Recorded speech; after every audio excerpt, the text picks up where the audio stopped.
Can you imagine if this was happening in another part of the world? South Africa, Brazil, Russia, Qatar, ahead of their recent World Cups? Police being armed to the teeth in order to crack down on minority communities? Western governments and Western media would have been all over it, rightly condemning what was happening, maybe even calling for boycotts.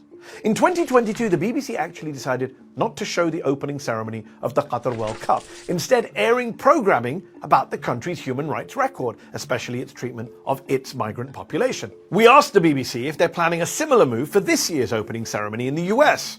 They said their 2026 coverage plans haven't been confirmed yet.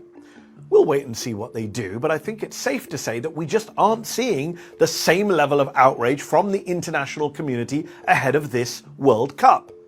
So, why is the US exempt from this kind of criticism? Here's Jules Boykoff's view. When it comes to how people talk about the World Cup and how they talk about sports washing, a massive ethnocentric double standard abounds. When you're talking about Russia and the 2018 World Cup under Vladimir Putin, people would always talk about how it was an example of sports washing.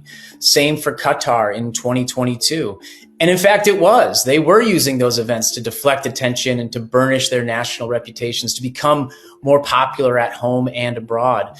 But people are very hesitant to do that when it comes to the United States or other countries that are considered to be democracies, now actually kind of a debatable term in the United States right now. Well, I think the reason why people don't necessarily apply the sports washing label equally to places like the United States boils down to racism on one hand, boils down to the power of imperialism, boils down to the power of propaganda. Brazil, South Africa, that's where you have to go to worry about crime, but apparently not in the United States.